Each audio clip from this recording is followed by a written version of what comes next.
Hola hermosos amigos, Dios te bendiga rica y abundantemente. Yo soy la doctora María Mangiapane, psicóloga cristiana y también ministro ordenada con la Asociación de Ministros No Denominacional de los Estados Unidos, División de Georgia.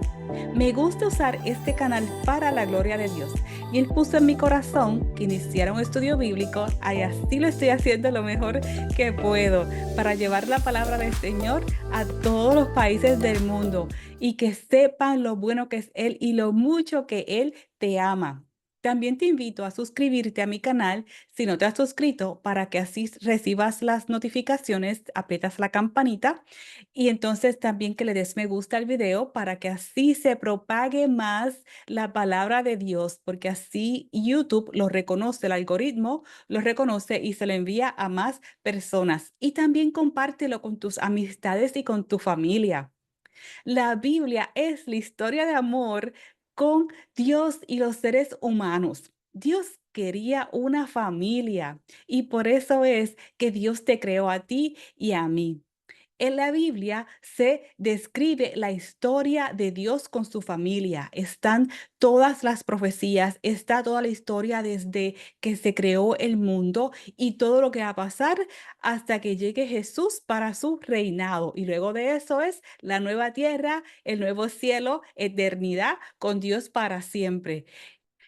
Y te invito a ver los videos anteriores también para que entonces puedas estudiar lo que hemos ya dicho y que hagas tus propios estudios, que ores, que le preguntes a Dios que te dirija en tu estudio diario de la Biblia. Y si te preguntas cómo puedes ser parte de la familia de Dios, también te lo voy a explicar. Me gustaría comenzar con una oración. Padre Santo, en estos momentos estamos ante ti, ante tu presencia. Bendice a la persona que esté escuchando por este canal tu palabra. Tú sabes su corazón y cuáles son sus necesidades. Que tú lo bendigas, la bendigas en salud, en provisión, en bienestar. En el nombre de Jesús, amén. Te voy a presentar el plan de salvación. Primera de Corintios 15, 3 al 4 dice, en primer lugar, les he enseñado lo mismo que yo recibí, que conforme a las Escrituras, Cristo murió por nuestros pecados, que también conforme a las Escrituras fue sepultado y resucitó al tercer día. Juan 3:16, porque de tal manera amó Dios al mundo que ha dado a su Hijo unigénito, para que todo aquel que en él cree no se pierda, sino que tenga vida eterna. Romanos 10, 9 al 13. Si confiesas con tu boca que Jesús es el Señor y crees en tu corazón que Dios lo levantó de los muertos, serás salvo. Porque con el corazón se cree para alcanzar la justicia, pero con la boca se confiesa para alcanzar la salvación. Pues la Escritura dice, todo aquel que cree en Él no será defraudado, porque no hay diferencia entre el que es judío y el que no lo es, pues el mismo que es Señor de todos es rico para con todos los que lo invocan, porque todo el que invoque en el nombre del Señor será salvo. Dios es amor y Dios te ama tanto. Él quiere que pases la vida eterna con Él. Si murieras mañana, ¿sabes a dónde irías? Bueno, debes ir al cielo porque es tu hogar y fuiste creado para ello. El camino de regreso a casa es aceptando a Jesús como tu Señor y Salvador. Cuando seas salvo, Jesús te llamará amigo. En contraste con el cielo, hay un lugar llamado infierno que fue creado para Satanás, los ángeles caídos y sus demonios. Tristemente, Satanás está seduciendo a la gente con mentiras y algunas personas están cayendo en la trampa y pueden ir al infierno cuando no fue diseñado para la gente. Los pasos para la salvación los tengo en 4 pasitos. Número 1, arrepiéntete de tus pecados. Dios te conoce, Él sabe tu corazón, todo lo que has hecho y lo que no has hecho y lo que estás por hacer. Y Él te acepta donde estés, como estés, en la situación que estés. No tienes que pensar, ay, me tengo que limpiar y dejar estos pecados. Tienes que venir ante Él como estés. Luego, número 2, entonces le pides perdón. Y número 3, confiesas con tu boca que Jesús es tu Señor y Salvador. Puedes repetir conmigo: Jesús, me arrepiento de mis pecados. Por favor, perdóname y entra en mi vida. Y número 4, encuentra una iglesia que use la Biblia, que cree la Biblia como fue escrita. Y ahora eres amigo de Jesús. Jesús viene pronto. Jesús dijo que Él regresará por su pueblo en lo que se llama el rapto, en términos comunes, pero la Biblia dice que Él nos recibirá en las nubes, donde nos encontraremos con Él en las nubes y recibiremos nuestros nuevos y gloriosos cuerpos. Este es un día feliz, un día de celebración. Este evento sucederá antes de la tribulación del mundo. Por eso es que Jesús nos dijo que velemos, que velemos. Y si queremos escapar de esto, tenemos que estar velando y en una relación con Él. Como creyentes, no estamos designados para la ira de Dios, que vendrá a la tierra como la tribulación cuando el anticristo se levante. ¿Qué hacer mientras tanto? Continuar orando sin cesar. Sea alegre, agradecido, ayuda a los demás. Continúa viviendo tu vida y haz el bien. Lee la Biblia. Y aquí dejo algunas recomendaciones para comenzar. Primera de Tesalonicenses 4, 16 al 17. Primera de Tesalonicenses 5, 4. Primera de Corintios 15, 51 al 52. Apocalipsis 3:10, Romanos 10:9, Juan 3:16. Y aquí en pantalla también hay un código QR que puedes escanear con tu teléfono y te va a llevar a una Biblia en línea, donde también hay una aplicación que puedes bajar a tu teléfono y siempre tener la Biblia contigo a todo sitio que vas. Y ahora que eres parte de la familia de Dios, me gustaría regalarte un prendedor botoncito como este, que tiene el nombre de mi canal, God is Love, Dios es amor. Y si nos escribes a nuestra página de internet, que el nombre va a estar escrito aquí abajo, con mucho gusto te lo enviamos completamente gratis. Y si tienes alguna petición de oración, también por favor envíanosla y con mucho gusto oraremos por ti en el nombre de Jesús. Esta es la historia de José. A José lo habían vendido sus hermanos y unos ismaelitas que pasaban en caravana cerca de ellos lo compraron como esclavo y lo llevaron a Egipto, donde lo vendieron. Allí, el capitán de la guardia del faraón, que se llamaba Potifar, lo compró para llevárselo a su casa.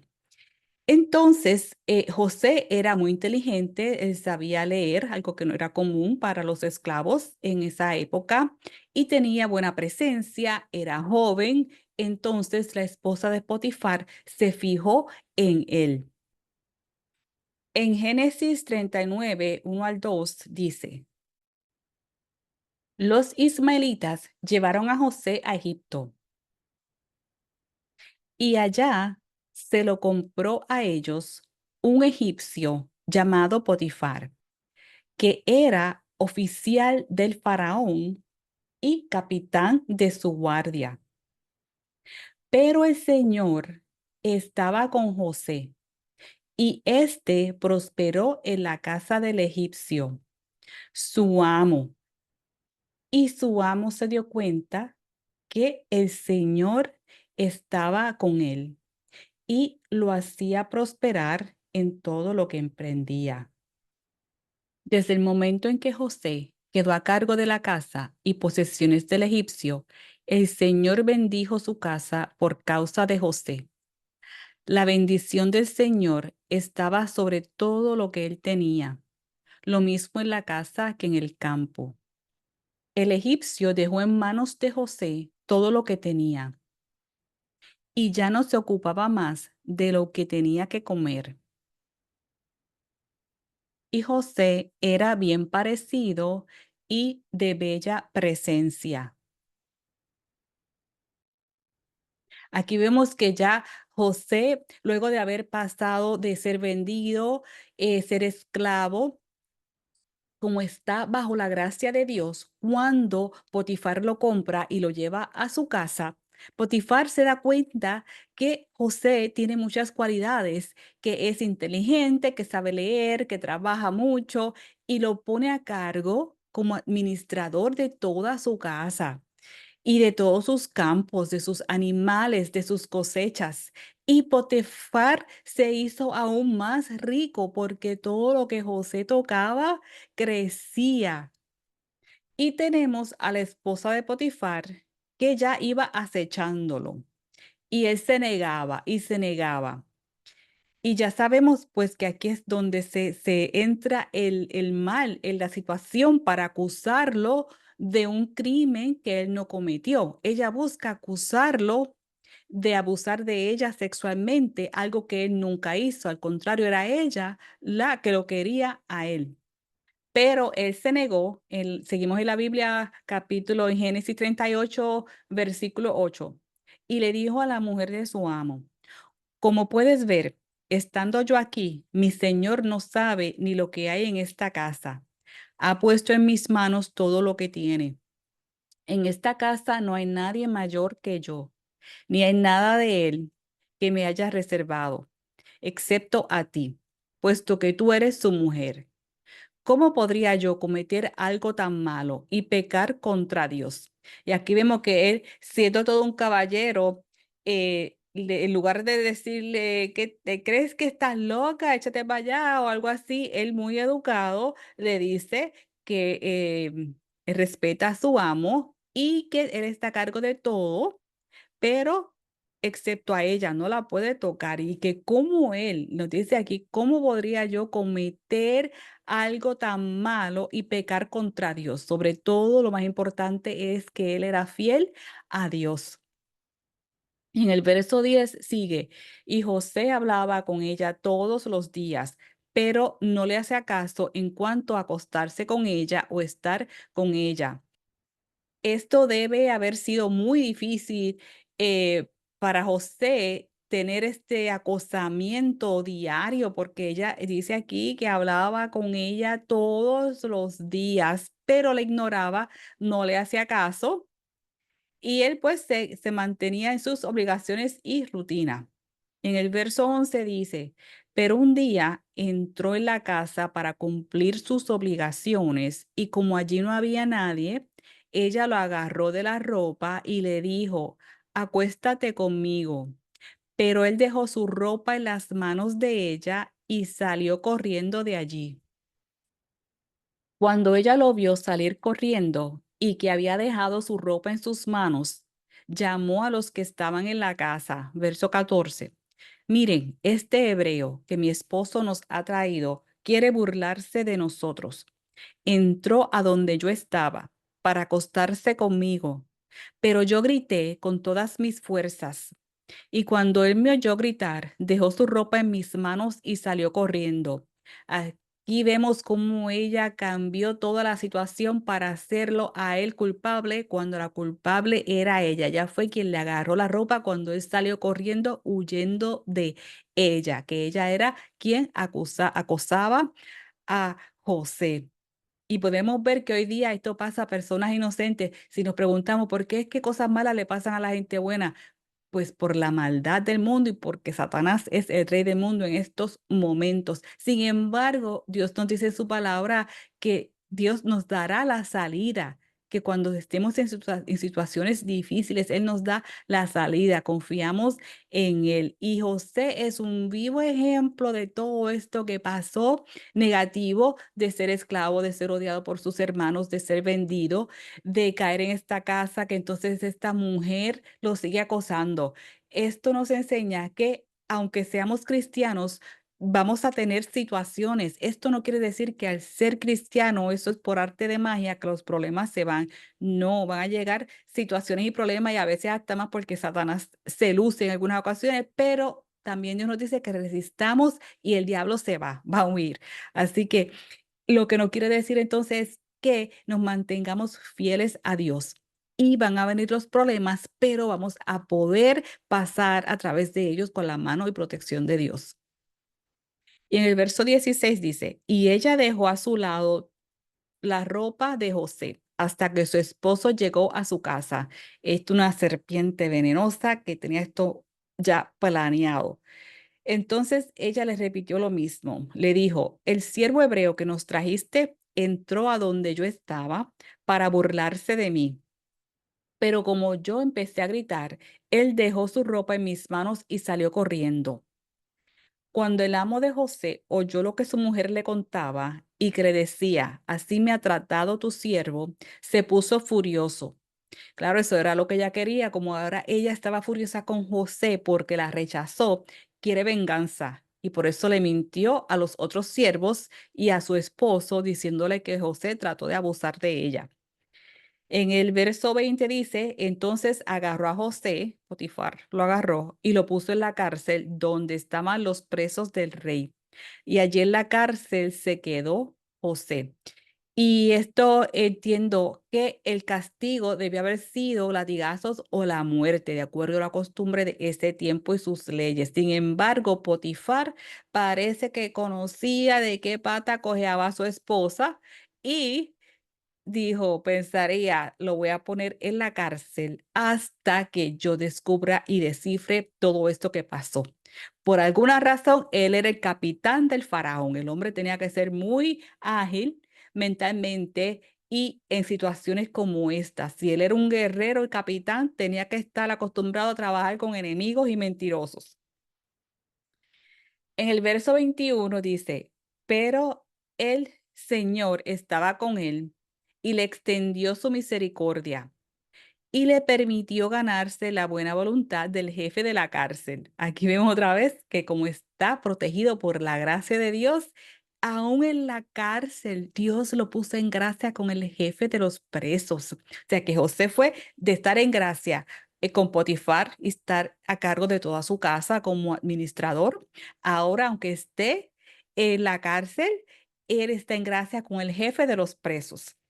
En el 22, verso 22, y así el jefe de la cárcel dejó en manos de José el cuidado de todos los presos que había en aquella prisión.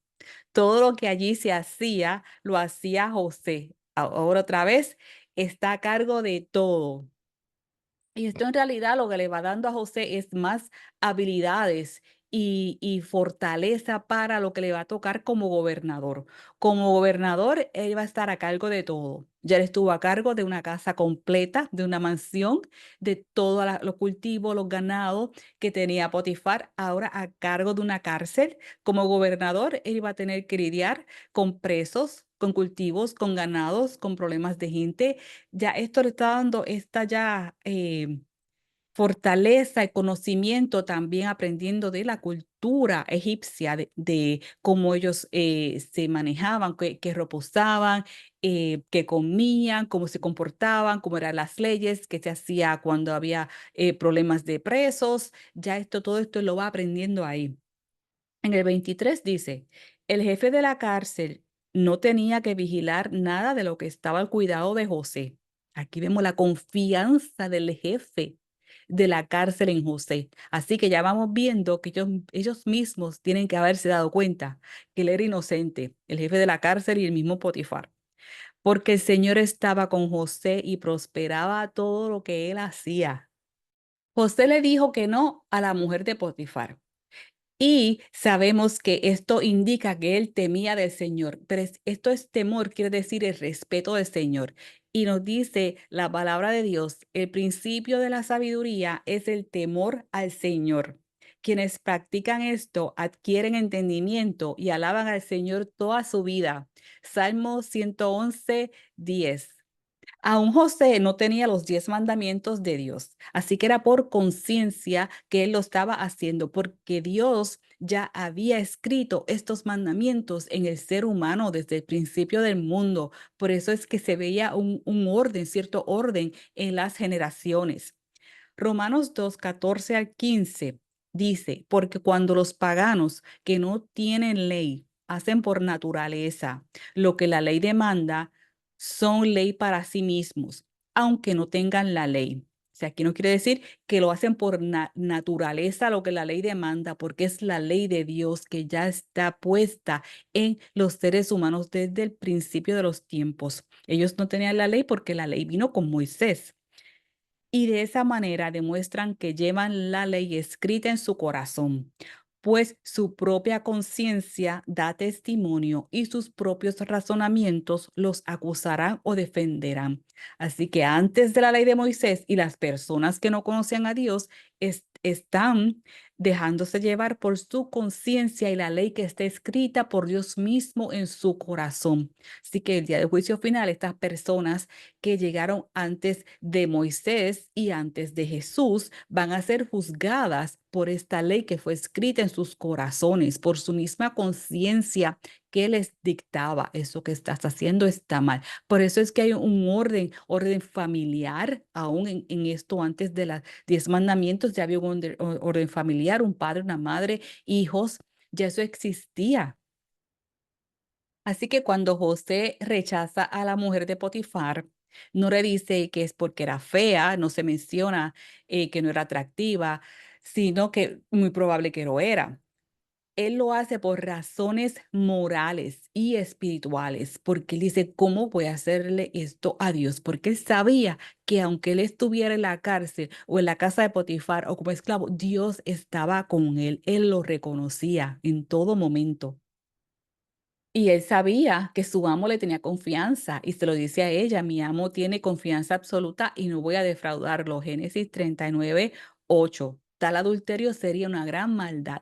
Notemos que no dice yo no haría eso, sino que él llama pecado por lo que es adulterio. Hoy vivimos en una cultura en donde se minimizan los pecados y no se quieren llamar como son y se usan otras palabras. Por ejemplo, en esto del aborto, ese es el peor holocausto de la humanidad y lo llaman cuidado de salud de la mujer. Y eso es totalmente erróneo porque el embarazo no es una enfermedad. Ahora se cambió, es un pecado de que se está matando un ser humano. Y como es pecado, vienen y le ponen otro nombre. Así que vemos que entonces se van diluyendo los pecados para que no parezca pecado, y sí lo es. Y si no estamos atentos, nos envuelven con toda esta palabrería. Y vemos que también José preserva su pureza. Así que la pureza no es solo para la mujer, también es para el hombre.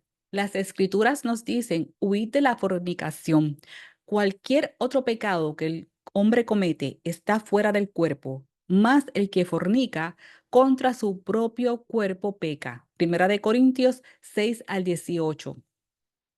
José fue acusado injustamente y es encarcelado. Vemos como la vida de José está en altas y bajas, como si fuera una montaña rusa. Y en todo esto, abajo arriba, Dios está con él y él confía completamente en Dios. Al pasar el tiempo, por la misericordia de Dios, José se convierte en el gobernador de todo Egipto porque también lo puso en gracia con el faraón. Y entonces esto tenía el propósito, porque ya Dios le había dado una profecía a Abraham de las 12 tribus, o no le llamó 12 tribus en ese tiempo, le llamó sus descendientes, que iban a estar en una tierra extraña como esclavos, pero no dice cómo eso iba a suceder. Así que ya vemos aquí que todo se está poniendo en movimiento para que esa profecía se dé, cuando en estos momentos 70 personas de la tribu, de todas las tribus de la familia de Israel, bajan a Egipto, donde José es gobernador, y José los cuida. Y el faraón, con su permiso, ¿no? Del faraón. Cuando el faraón muere, ya todo cambia y como los hebreos siguen multiplicándose, son fuertes, trabajadores, son muchos, ese nuevo faraón les coge miedo porque teme que se rebelen contra él o que se unan a sus enemigos. Pero este pueblo hebreo no era un pueblo de pelear, no eran guerreros, así que no tenía sentido, pero él con su inseguridad pensaba que podían unirse a otro pueblo porque eran muchos. Dios tiene un propósito para cada uno de nosotros y para llegar a esa meta final vamos a pasar por esa montaña rusa de altos y bajos y a veces no nos va a hacer sentido. Lo importante es seguir confiando en Dios, porque vimos cómo José tuvo un sueño donde las estrellas se inclinaban ante él o los manojos secos del pasto se inclinaban ante él, que ya eso era indicación y la familia lo entendió, que era que iban a estar inclinándose ante él y ahí los hermanos cogieron más envidia aún. Ya José sabía que había un propósito divino con él. ¿Cómo eso se iba a cumplir? No tenía la más mínima idea y lo menos que se esperaba era ser odiados por su propia sangre, sus hermanos, y ser vendido. A todo esto, él se mantuvo fiel a Dios y aún amaba a sus hermanos cuando llegó el momento de rebelarse ante ellos, cuando él era ya un gobernador en Egipto. Él los recibió, primero les hizo unas pruebitas y luego se reveló como José y los recibió con los brazos abiertos y lloraron todos juntos y cenaron juntos y luego vivieron ellos en Egipto. Si en la vida nos tocara la parte del sufrimiento y pruebas, no hay que desmayar. El apóstol Pablo dice, pues no tengo dudas de que las aflicciones del tiempo presente en nada se comparan con la gloria venidera que habrá de revelarse en nosotros. Romanos 8:18. No es nada nuevo que personas inocentes sean acusadas injustamente, como le pasó a José, que si uno lee la historia sin conocer el trasfondo, piensa que él iba a abusar de esta esposa de Potifar. Y al contrario, ella era una mujer pecaminosa. Así que no, si se lee o si alguien nos dice la historia que le pasó a un amigo, mira que la mujer iba a ser abusada por un hombre y no se sabe el trasfondo, a lo mejor es hasta una persona inocente.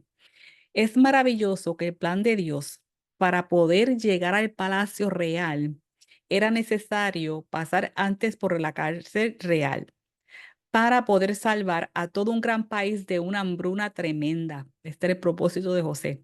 Fue necesario que un hombre se mantuviera fiel a Dios y que estuviera dispuesto a pagar el precio. ¿Cuántos de nosotros estamos dispuestos a pagar ese precio? Porque cuesta seguir a Jesús, cuesta. Ahora, esto no se compara con la gloria venidera, así que con mucho gusto lo hacemos, porque sabemos que esta vida, esto ya Jesús ya lo conquistó y tiene las llaves del infierno y Jesús es nuestro Salvador. Así que ya Él conquistó y tuvo la victoria. Nosotros tenemos que entonces caminar en esa victoria con Él y aunque vengan los problemas, decir, no problemita, tú no vas a poder conmigo porque Dios está conmigo. El enemigo de los creyentes siempre trata de perjudicarnos, pero Dios es quien tiene la última palabra. Quizás José podía decir, como muchas centurias después lo haría el apóstol Pablo, quiero que sepan, hermanos, que lo que me ha sucedido más bien ha sido, más bien ha servido. Quiero que sepan, hermanos, que lo que me ha sucedido más bien ha servido para el avance del Evangelio, de tal modo que mis encarcelamientos por Cristo se han hecho evidentes en todo el pretorio y a todos los demás. Filipenses 1:12 al 13.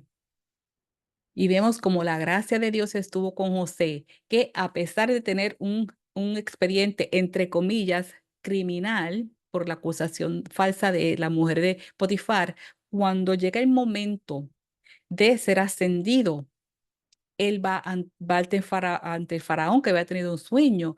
Él va de la cárcel, del estatus de la cárcel, al estatus de estar presente al faraón y cae en gracia con el faraón.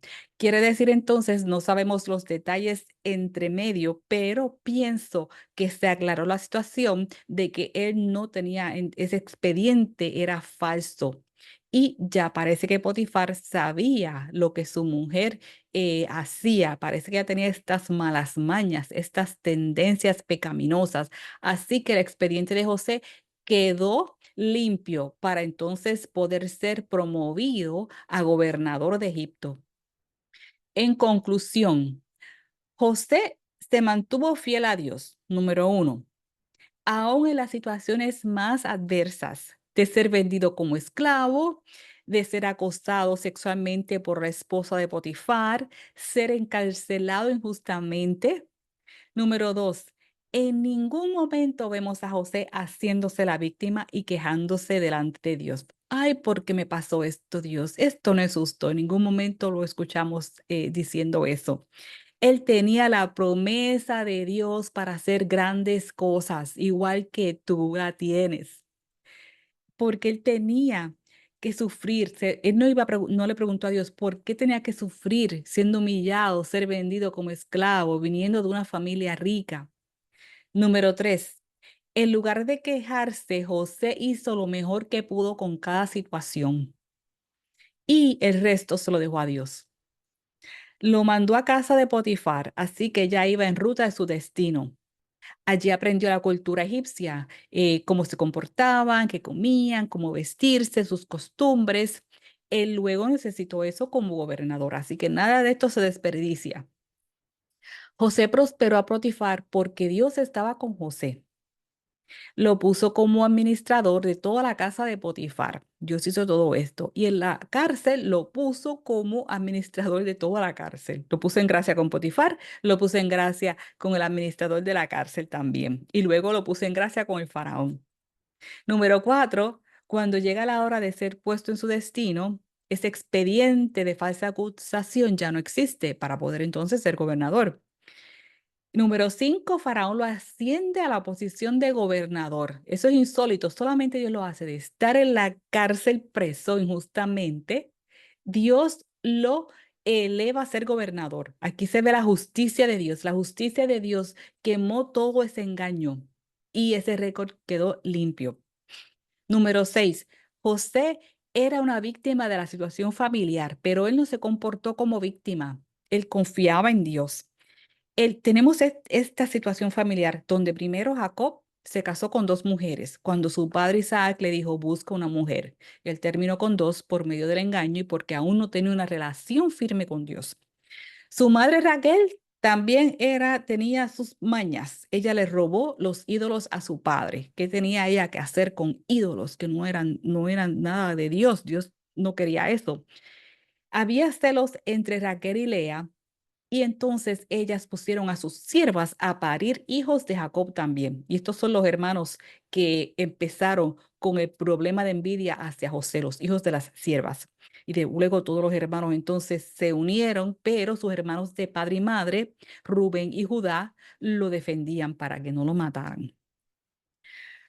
Sus hermanos lo traicionan, fue vendido como esclavo y fue acusado injustamente por la mujer de Potifar.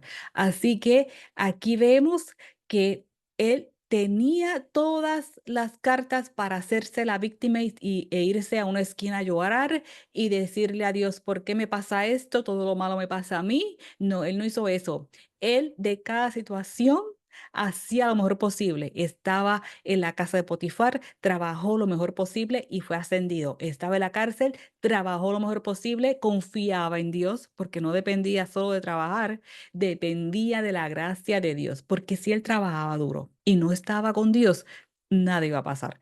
Así iba a ascender muy poco, a conseguir muy poco o tal vez cosas que son muy de poco tiempo, que son efímeras, pero estaba con Dios. Y en donde quiera que estaba, Dios lo puso en gracia. Con el faraón también, y ahí fue que llegó a su destino de ser gobernador de Egipto.